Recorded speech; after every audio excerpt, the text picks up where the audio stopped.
আজকে বানাবো মাছের কারি। এখানে দিব শুধু কাঁচা লঙ্কা আর টমেটো, আর লাস্টে ধনেপাতা তো দেবই, সাথে থাকবে হলদি লবণ। আর কোনো মশলা ব্যবহার করব না। মাছটাকে আমি একটু হলদি আর লবণ দিয়ে মেখে রেখে দিয়েছি। মাছটা আগে খুব সুন্দর করে ফ্রাই করে নেব।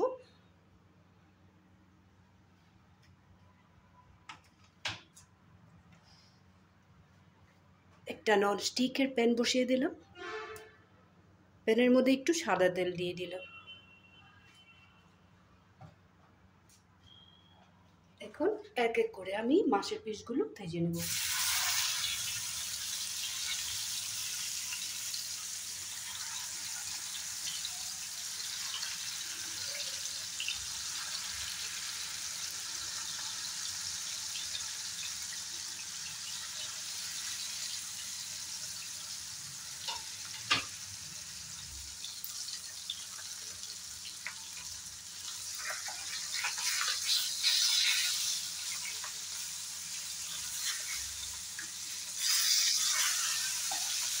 মাছগুলো খুব সুন্দর করে ফ্রাই করা হয়ে গেছে। এখন আমি তুলে নেব।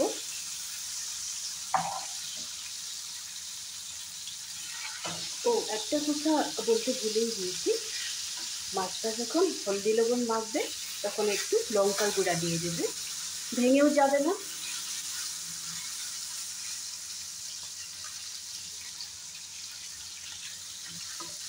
তেলের ছিটা পড়বে না।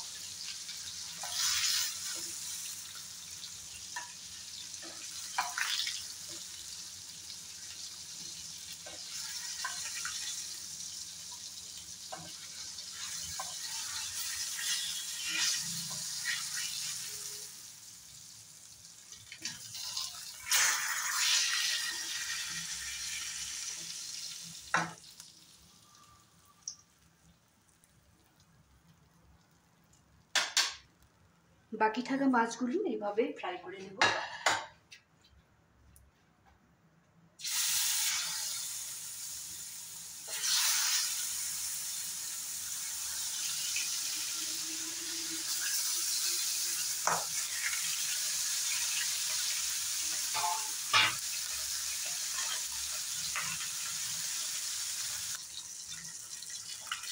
সবগুলো মাছ আমি সুন্দর করে ফ্রাই করে নিয়েছি।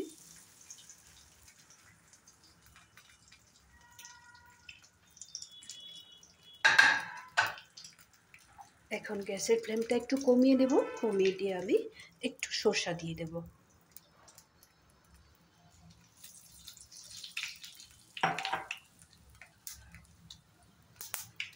এই তেলের মধ্যে কেটে রাখা টমেটোটা আর কাঁচা লঙ্কাটা দিয়ে দেব।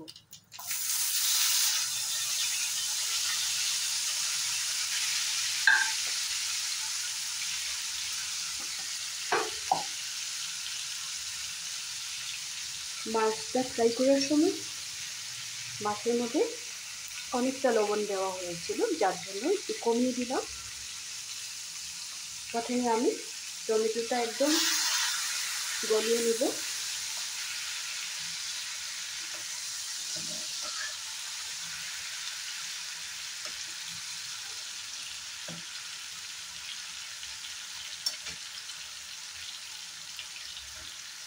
টমেটোটা ফ্রাই করার সময় এখানে আমি একটু লেবুর রস অ্যাড করব।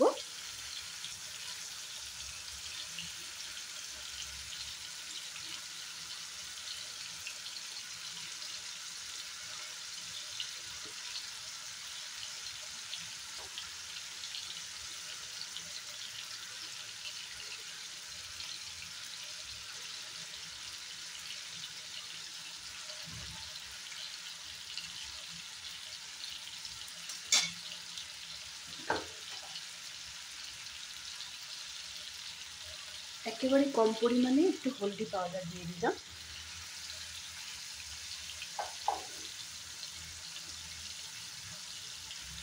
টমেটোগুলো গলে না যাওয়া পর্যন্ত একটু রান্না করে নেব।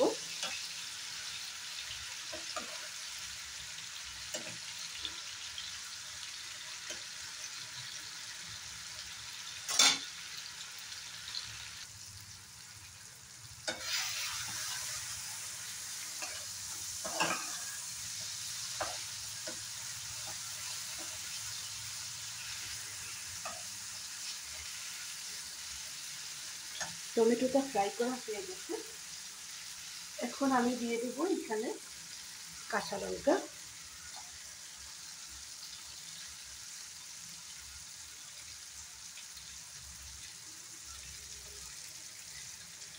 সামান্য পরিমাণে জল দিয়ে দিলাম।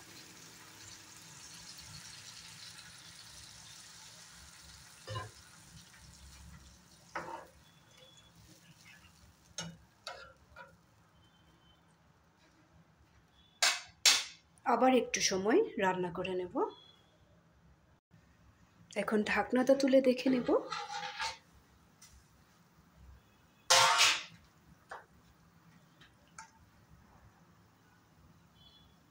ঝোলটা প্রায় রেডি হয়ে গেছে। এখন ভেজে রাখা মাছের পিসগুলো এখানে দিয়ে দেব। মাছটা দিয়ে আবার একটু ফুটাতে হবে।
আবার একটু সময় টমেটোর ঝোলের সাথে ভালো করে ফুটিয়ে নেব।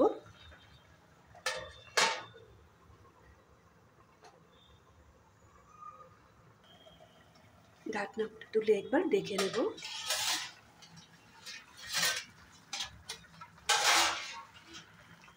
মাছের টক ঝাল রেসিপিটা আমার রেডি হয়ে গেছে।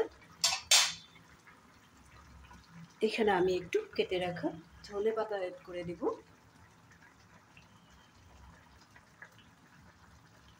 আমি যেভাবে কোনো মশলা না দিয়ে শুধু কাঁচা লঙ্কা, হলদি আর লবণ দিয়েই মাছটা রান্না করলাম। তো টমেটোটা দিবে।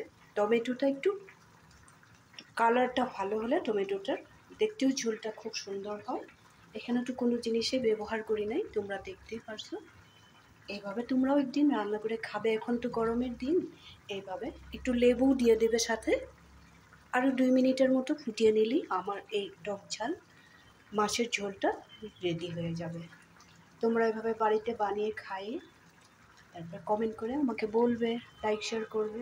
সবসময় সাথে থাকবে, ভালো থাকবে। আবার দেখা হবে নেক্সট ভিডিওতে। তাহলে আজকে রাখি।